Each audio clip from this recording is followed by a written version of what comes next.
You know, it's no surprise that we have the 25th anniversary coming up next year.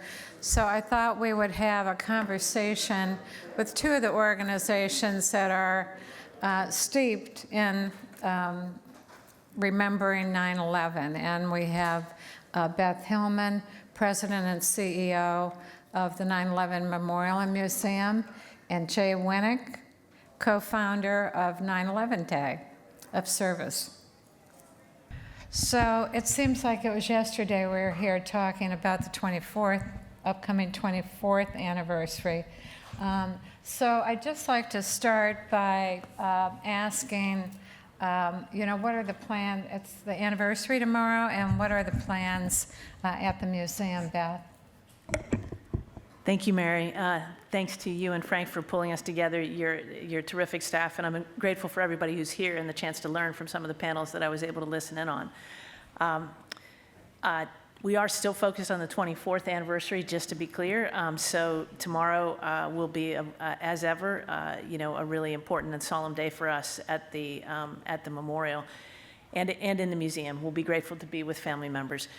And we're also working, as you mentioned, on the 25th anniversary. So the lead time to build the exhibitions in the museum is not always short. We need to listen and consult and prepare. We're excited that we'll have a 25th anniversary set of initiatives. At the center of those, as ever, is the content in the museum. You know, the museum was created to help educate people about what happened on 9/11, to commemorate the people who were killed that day, and to help us understand what has happened since has been an increasingly important part of what we're doing. We also hope to inspire an end to the hatred and intolerance that caused 9/11, and we keep that in mind too. So at the center of the 25th anniversary special initiatives that we'll focus on to raise more awareness will be a special exhibition that will focus on 9/11 inspired service. The two people flanking me on the stage here know an awful lot about 9/11 inspired service. There are so many, and as well as the folks who actually were talking about their work earlier today, and actually yesterday, so many people were inspired to change their lives by what happened on 9/11, and it really changed the city, changed the country, changed the world. For us to have a chance to share with our visitors more about what has happened since is part of what happens with that passage of time. And because we're at that 25 years, we have a chance to take really a look at the myriad of different efforts that were inspired. And the content of the museum, the exhibitions that we create, is generally the base for all of our educational outreach. So for instance, our digital learning experience, we've reached 5 million students through that now. If you haven't signed up yet and you know any students who would like to sign up, they can still sign up to do that for tomorrow's digital learning film that will be released for free around the world. We'll have educators live online to answer questions about that. But those digital learning tools, all of our public programs, all of our educational outreach will build on that new set of materials that we'll have to talk about in service that was inspired by 9/11. So that's where I'd start with how we're thinking about the 25th anniversary right now. And Jay, how about you? I know I said I am not wearing these high heels to the Intrepid this afternoon, and so I'll put my track shoes on when we leave. So tell us about what you're working on this year, Jay. Well, thank you. And of course, it's a pleasure to be with my two friends here and to see all of you. As some of you know, 9/11, the anniversary of 9/11 is a national day of service and remembrance, something that our nonprofit organization advocated for years ago and that passed into federal law in 2009.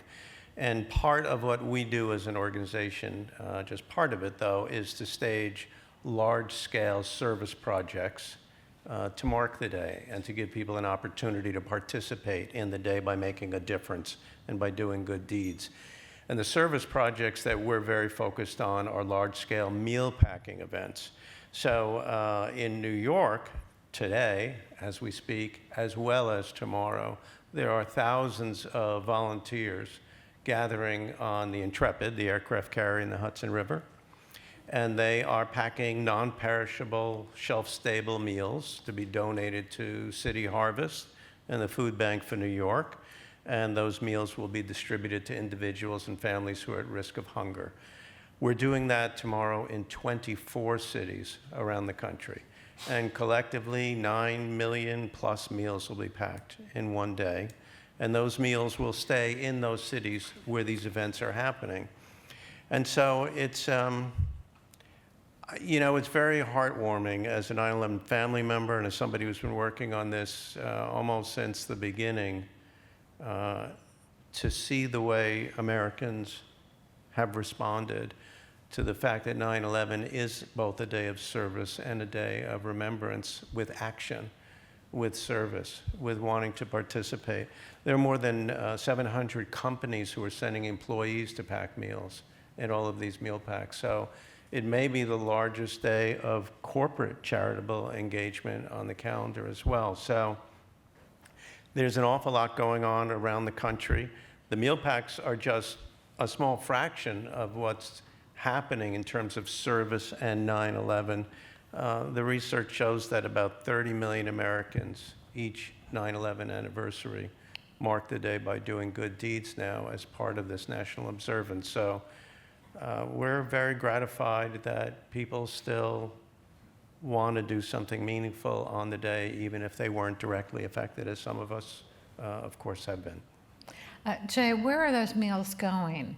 You said they're staying in their cities that they were created, Yeah. but where are they going? Well, in each city, we make an arrangement with whichever is the Feeding America affiliated food bank in those cities. So we leave it to the professionals who are in the business of handing out food to those people who are at need, at risk of hunger. And they come with big trucks, and all the food is palleted up. These are non-perishable meals. So what happens is they're packed in an assembly line fashion, 12 or 13 people at a table, and each person at the table has a job with a particular food ingredient, or they're sealing the bag, or they're putting it in the box, or they're sealing the box. And it's like each person who winds up volunteering at these meal pack events packs the equivalent of about 350 meals. So they leave after a 2-hour shift really feeling like they've done something meaningful. So in every city, there's a food bank or multiple food banks that come and actually pick up the food to distribute it. So I'm packing 350 Yes, meals this and afternoon. that is why you're Oh, wearing boy. sensible shoes. And I think I need a cup of coffee, too. It's been a busy day. What, did you have a busy day, Mary? I did. Yes. A busy couple of days and months. But let's go back. Beth, I think about when the memorial was being created, we were creating a memorial. But the memorial was created, and it's magnificent. And how many visitors have you had? More than 91 million people have visited the memorial. Isn't that amazing? Mm-hmm. And you just started a program where New Yorkers can visit for free. Can you talk about that? We have. I should note, too, 9/11 Day is one of the supporters of our 25th anniversary special exhibition. We rely on a lot of generous donors to actually help us out, too. You know, all the good work that happens out there requires people to support it. The number of people that have visited the memorial is a really compelling one for us. You remember when that opened on the 10th anniversary of the attacks, what a different space the World Trade Center was.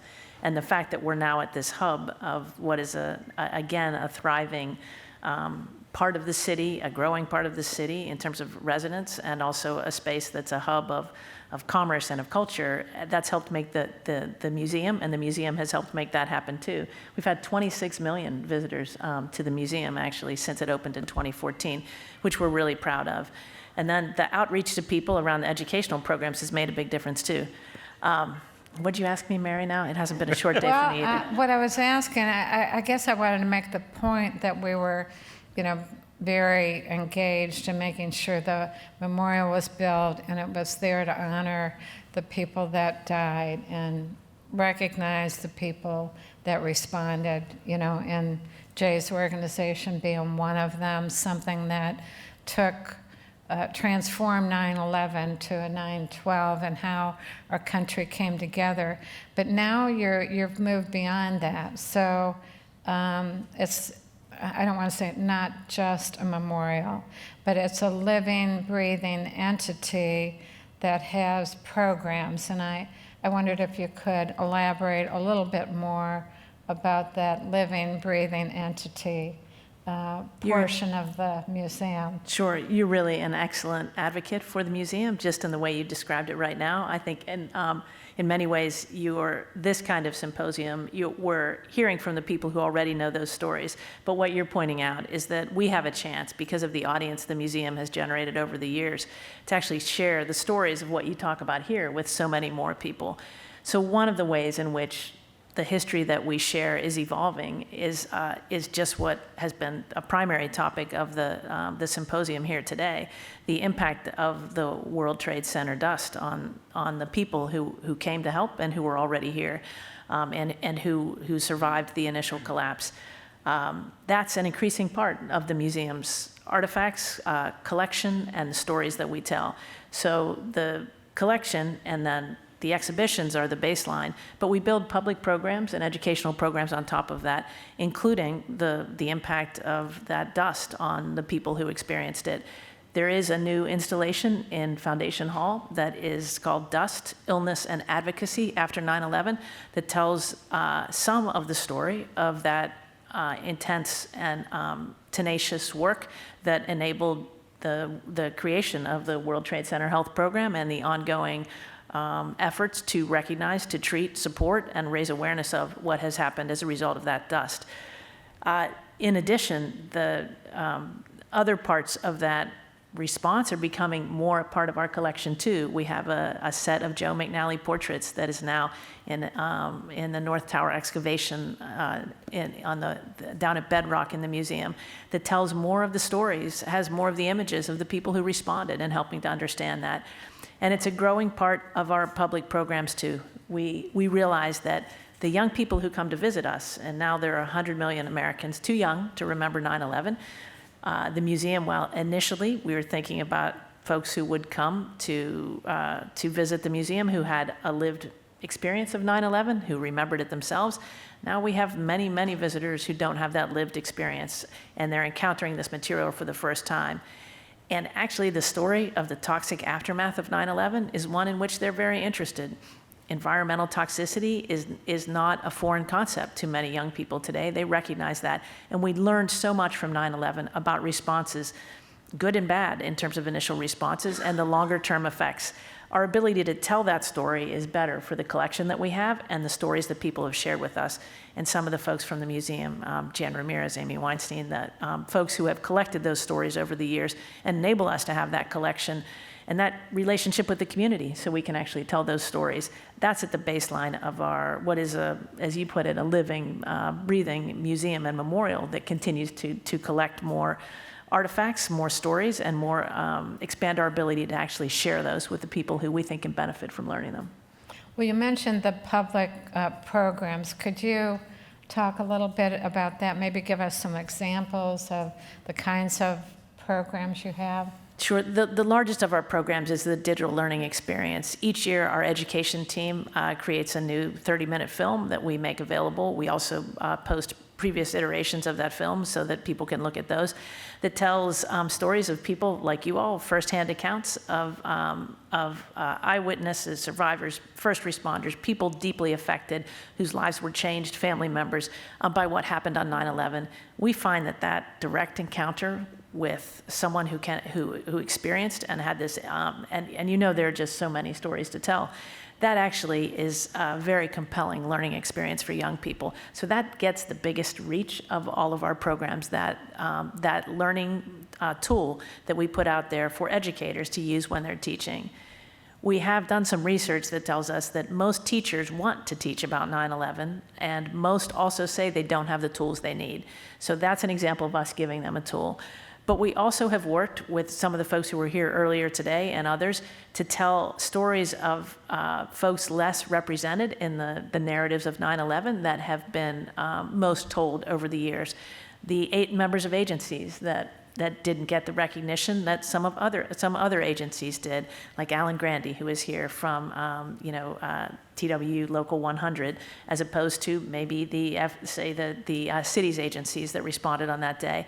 And so our collection has expanded to include more there, and we've been able to hold public programs in the museum auditorium where we record people telling their experiences, and then we can excerpt those and put them in educational programs. So folks who don't visit the museum to hear those or join us online because we stream them, they can get excerpts of those firsthand stories and conversations about what happened at Fresh Kills, for instance, during that very grueling and difficult process of clearing the site and reckoning with the consequences of those terrorist attacks.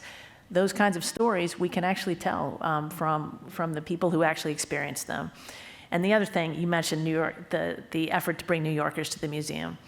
We do realize it can be difficult for people who experience that day, especially right here in the city, to join us. And we wanted to encourage more people to come when they're ready. So we asked our visionary network of young professionals, military veterans, some family members, first responders, people directly moved by where they lived or the people to whom they're connected or the professions they're in, to help us share what happened on 9/11 with more people. And they helped us launch New York, initially New York First Mondays. We were free on Mondays for New Yorkers, along with some other folks. We now moved it to New York First Sundays with the support of the Carnegie Corporation. And that means New Yorkers can come. We also show a different film in the museum on those New York First Sundays. We show a film from the Department of Design and Construction on their responsibilities after 9/11 and what happened since. So it's an effort to reach out especially to the communities most affected and to make sure that we're listening to them, that we're growing our collection in the right way, and that we're altering our exhibitions and public programs to incorporate their stories into what people learn about 9/11. Right, and Jay, I wondered, we all know who you are and what you do, but there might be some people listening online that aren't familiar with 9/11 Day. So I wondered if you could go back and explain, how you and David got it started. What was it? It was One Day's Pay, and then My Good Deed, and now 9/11 Day. So talk about how it got started and that evolution. Yeah, my co-founder, David Payne, and I, public relations professionals, you would think that as experts in branding and messaging and such, we wouldn't have had 3 different names over the course of the years for our initiative and organization. But nevertheless, we finally landed on something that seemed to be the right fit and that worked. Yeah, we did call it One Day's Pay in the beginning, and it was a grassroots initiative to try to rekindle the spirit of compassion and community service and the focus on our common humanity that so many Americans felt, and really all over the world, and the aftermath of the attacks.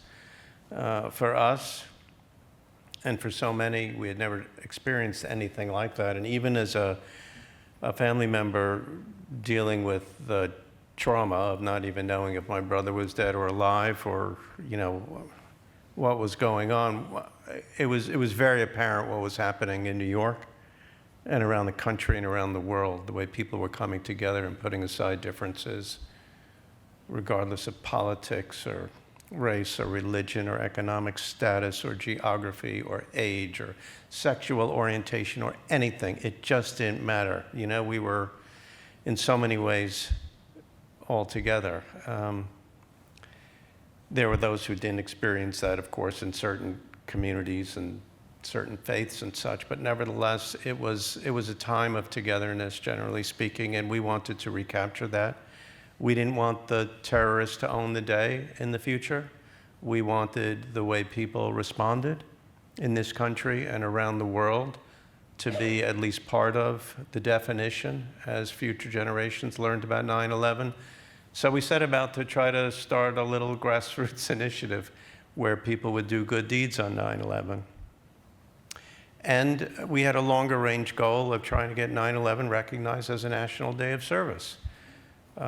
For me personally, it really mattered because my brother lived his life and died in service to others. Glenn was a volunteer firefighter, a volunteer EMT in our hometown on Long Island. Was a partner at a law firm, Holland and Knight. Their offices were 2 blocks from the Trade Center. And so he raced into the South Tower. So for me personally, I wanted to do something that reflected the way Glenn lived his life.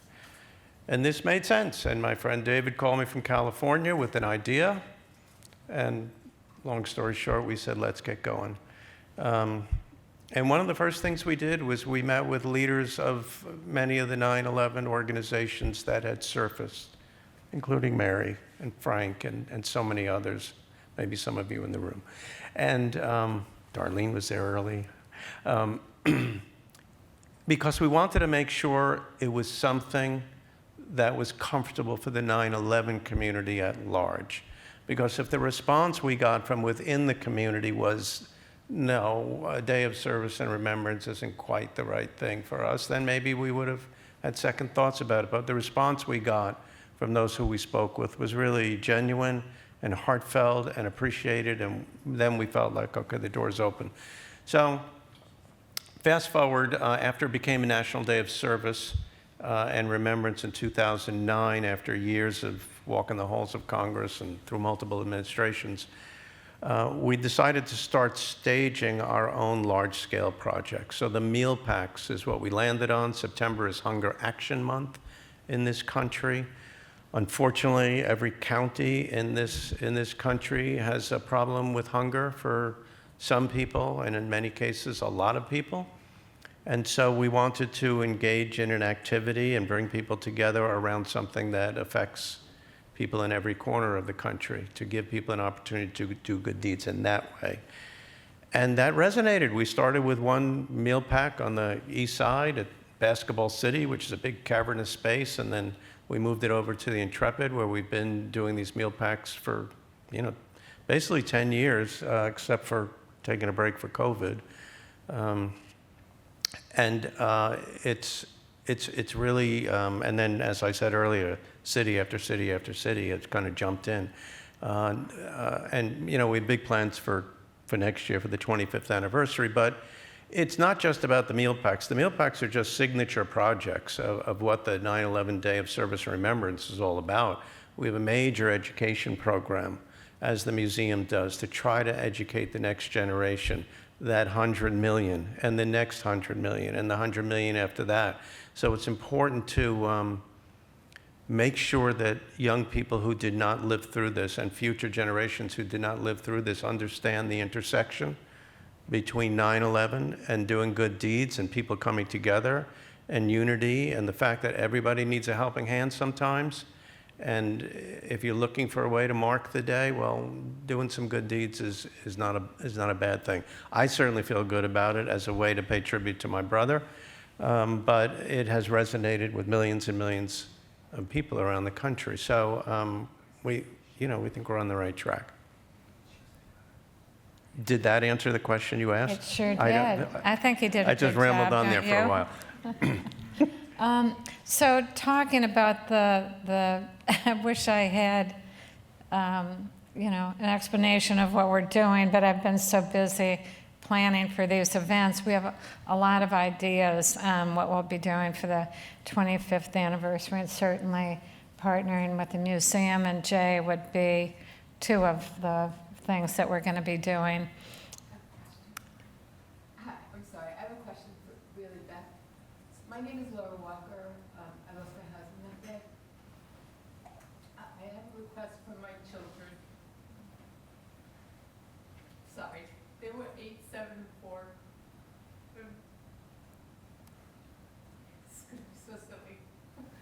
They have asked me to ask you, and maybe Jay can relate to this, word W. Can you please, just for once, reverse the freaking alphabet when you read the names? My daughter read at the 10th anniversary. My kids stood in the hospital 6 hours. She came down from that podium. We were denied access to the memorial because we were told it was too full. That's their memory. It's easy to reverse the alphabet on a computer. Please, can you consider?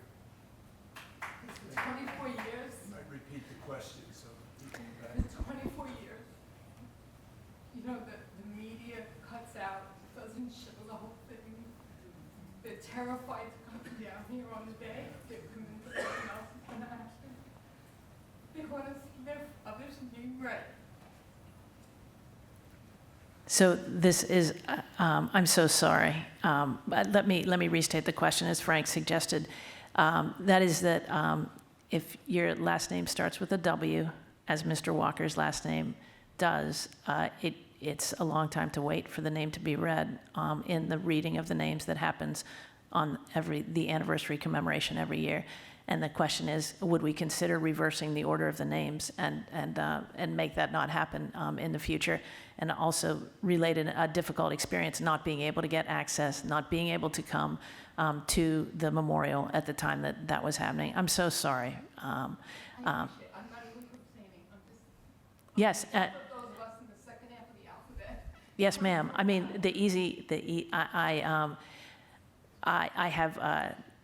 I just want to say that everyone who works at the Memorial Museum cares deeply about family members not having the experience that you just described. So we absolutely want to do whatever we can to make sure that that doesn't happen. So, and we consider any ways we can improve each year, and I will definitely take that back. So thank you for taking having the courage to share that.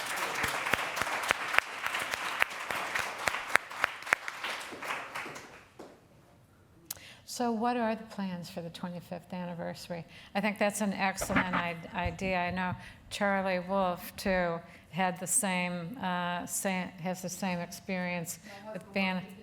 Oh, yeah. Our chairman does always stay the whole time. I will put that out there, and I will definitely be there, and we'll do our best to keep the commemoration as solemn and as appropriate as it can be, right until every last name is read and understood. Your concern.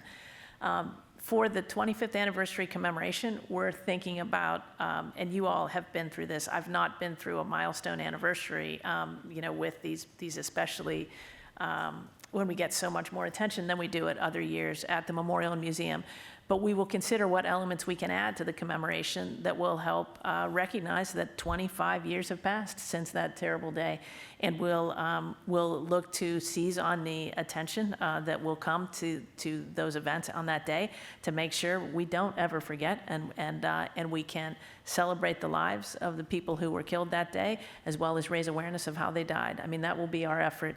There is usually a more elaborate commemoration. We will have different elements. I don't know yet what they're going to be. We would love to work with you. We would love to work with Jay and others here to make sure that we do justice to what we ought to do for such a milestone as the 25th. Mary, I was going to say, with 93 countries impacted, it's probably not within your scope as a museum, but it seems like it's an opportunity. Most of these larger countries have memorials built. Are there things we can do creatively to get that woven together in a seamless way where people are acknowledging this milestone with so many countries that were impacted? I don't have the answer, but I just throw that out there as an idea. So if you didn't hear that, Frank said we should work with other countries that have had people killed on 9/11 to make sure that the commemoration that we do is connected to them and that we get the global awareness that we ought to about the need to end this kind of hatred and intolerance. And so noted. I have a question.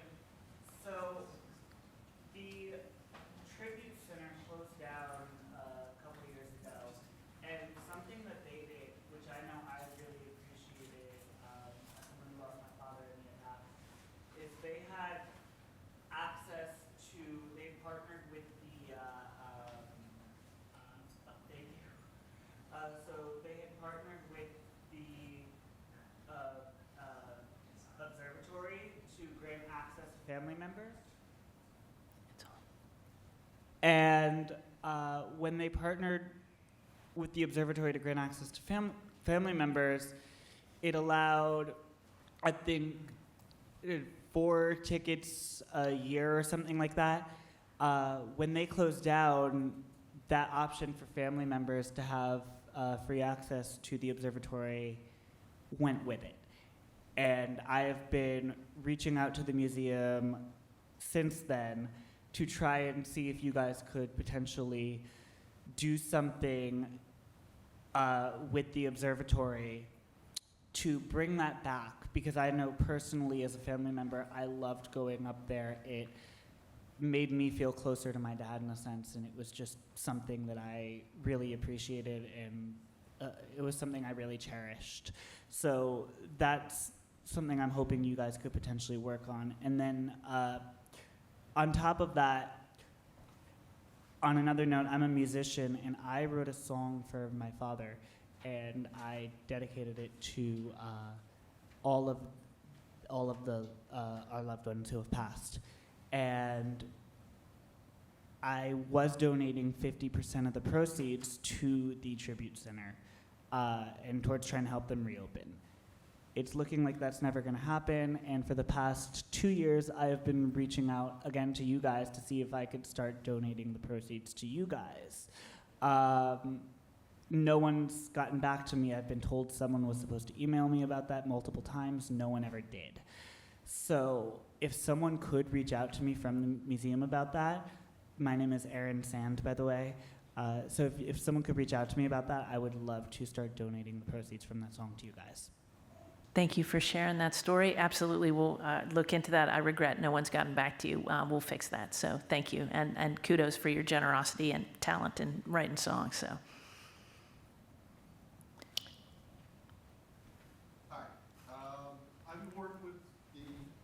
I'm going to be working with the Philippine Consulate Office to help them establish a memorial up at the Consulate Office in Midtown.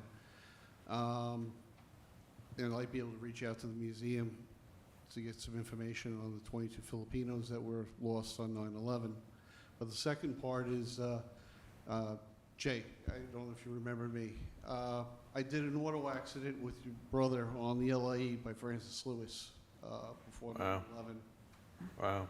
I was the EMS lieutenant, met in uniform some years back. One thing I've noticed in the last couple of years is Glenn's been pushed to the side. Can you bring him more forward, in your advertising and stuff? He's being lost in the shadows. He was part of, out in the forefront for the 9/11, your events early, and it seems that lately he's, become a secondary item. Your brother was so much more. He stopped and helped people on the highway all the time. He was a volunteer fireman out there. I think that spirit of your brother, unquestionably just helping people, needs to be out there to inspire other people. Well, first of all, thank you for saying that, and thank you for being here. Glenn was, he was very special, and he was part of the inspiration for this National Day of Service. Usually when, I'm a little surprised to hear you say that, though, because I usually get a lot of opportunities to talk about him, and I do, and we do as an organization. But we have to, so when I do, interviews about 9/11 and the Day of Service, it's usually kind of half and half about Glenn's story and how we started, and then, okay, what do we do now? But, it has become, because it's a National Day of Service and Remembrance, it's very important to share the bigger story with Americans and with other people around the world. It can't just be about one person, and it's not. In fact, it's not in tribute just to Glenn. It's in tribute to all of our family members. And in fact, it's in tribute to all of those who were injured and who are now continuing to suffer medical conditions. And so it is to honor all of those who were directly affected. Certainly for me, when anybody asks me about Glenn's story, I'm very gratified because it's very personal to me. And we make a lot of effort in our marketing materials and otherwise to make sure that people understand the origin. But if you're saying to me that we should talk more about Glenn, I'm not going to argue with you about it because I'm very proud of my brother. Thank you. Jay, we just have a few more minutes left. Can you talk? Do you have your plans finalized for the 25th? Our plans will be finalized the day after the 25th anniversary. It's like, it's a moving target. It's amazing because there's so much happening. My co-founder David Payne and I were in Washington just a few days ago on Capitol Hill talking to different legislators about the 25th anniversary. As most of us know, it coincides with the 250th anniversary of the signing of the Declaration of Independence. And so the country is going to be duly focused on those two milestones. And so, we're looking to, we're in some sense collaborating with the whole country's observance of that too, because people around the world are going to be paying attention to this country, as if they're not already. But people are going to be paying attention to this country We'll stay next clear year of that. in a big way. But just, in terms of nuts and bolts, I mean, we're looking to more than double the amount of large-scale meal packs so that we have a footprint in all 50 states with meal packs or large-scale projects like meal packs.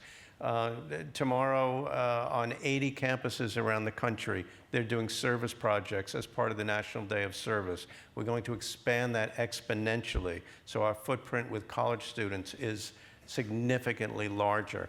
We're collaborating with the museum, we're collaborating with Voices and other 9/11 organizations to make sure that we use this, coming back to the public relations side of my life, clients over the years, oh, well, it's our company anniversary, so can we get some press? An anniversary just for the sake of the anniversary is not newsworthy, it doesn't get attention, it comes and goes. You have to take advantage of making it relevant and meaningful and rich for people so that they see it as more than just a day on the calendar. And so we are laser focused on that, working, of course, on the 25th anniversary for months and months, but on a parallel on the 24th anniversary tomorrow, but working on a parallel track with the 25th anniversary. And so we'll do a national PSA campaign that will run everywhere. iHeart has been a wonderful partner of ours for years and years, runs our PSAs on the radio stations, and we'll do a lot more in grade schools too, with our lesson plans that are free and downloadable on our website for teachers and parents and administrators. So there's a lot in the works, but there's also a lot yet to be resolved. Right. Can I, Well- brought something up, I just wanted to say thank you, but also ask a question. First of all, thank you all for including the youth of our day, because my 13-year-old granddaughter in Florida just did an interview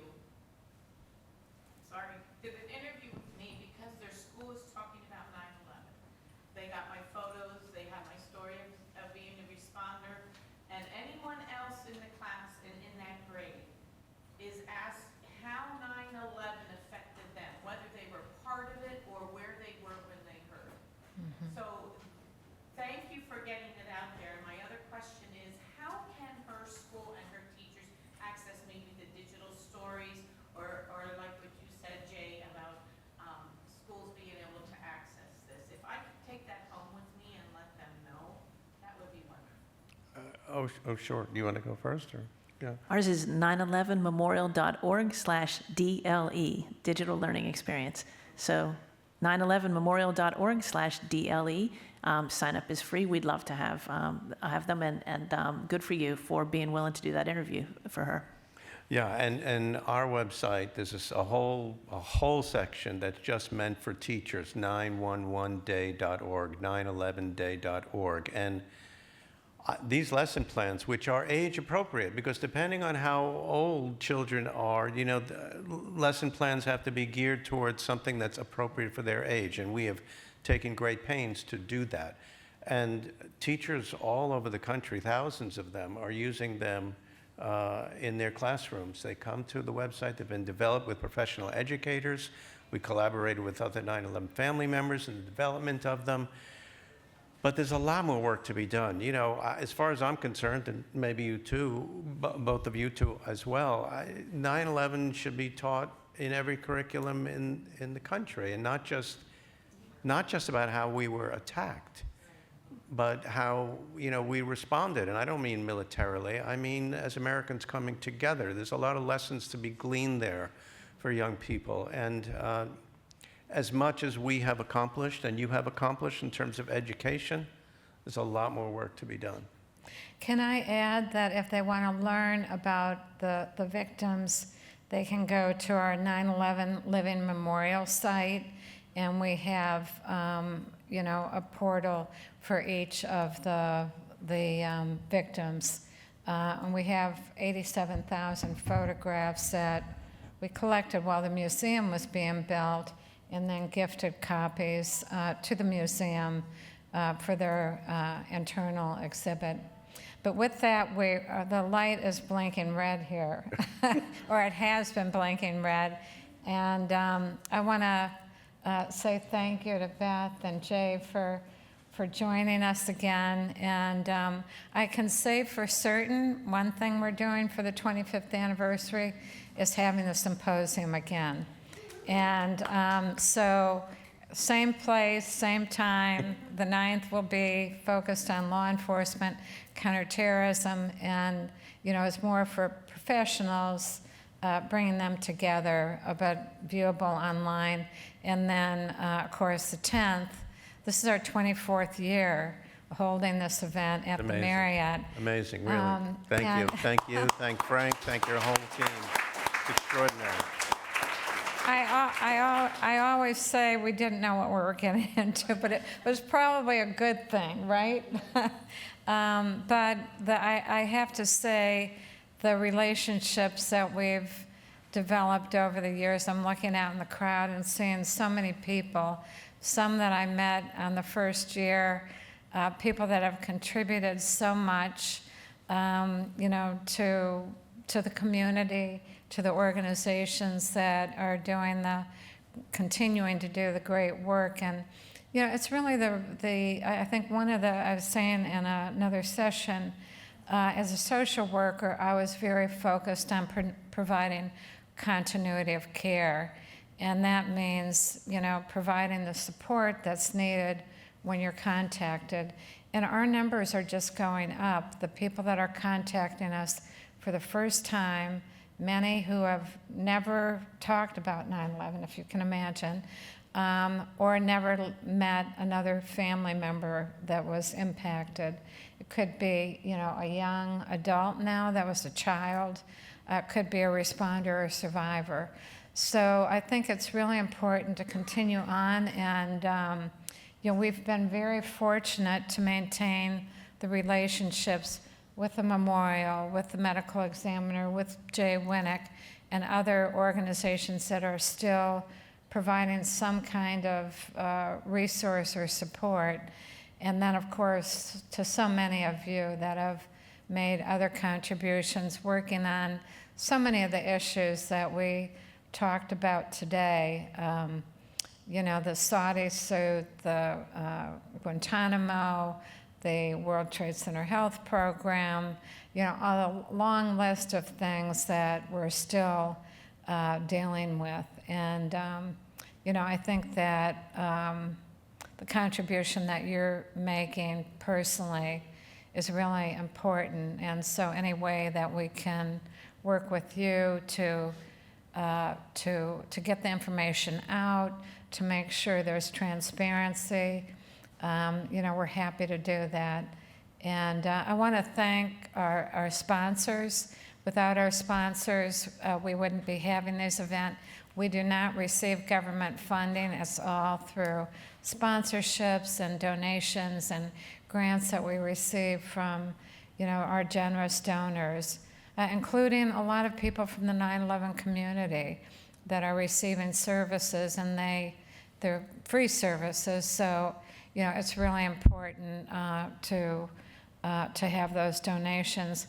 The other thing, I want to thank Leadership in Counterterrorism, the NYPD Shield, and INVICTM for their partnership on the program yesterday. And most importantly, I want to thank our staff, who I can tell you has worked tirelessly.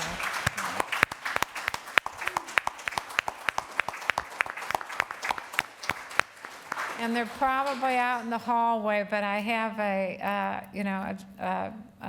monitor out there. So because so often they're outside, registering people with the programs. I said, they have to hear what's going on in here, and because so often I don't come out of the room. I come in the room and they don't see me till the end of the day. So I want to thank so much, of course, Jason Calfo, Stephanie, Kara Cooper, and Sarah Green, who really has worked so much. But all of our presenters, I'm looking through the room here, Sue and Sean Dudley and Tom Sashecki, who are, arranging this from afar, and all the great work that they do to make sure that we're getting the message out. So I want to just say I hope everybody has a peaceful day tomorrow, and I'm looking forward to once again attending the ceremony at the World Trade Center site. And Jay and I have to shuffle out of here because I guess I have 350 meals to put together. Time to pack meals. So thank you.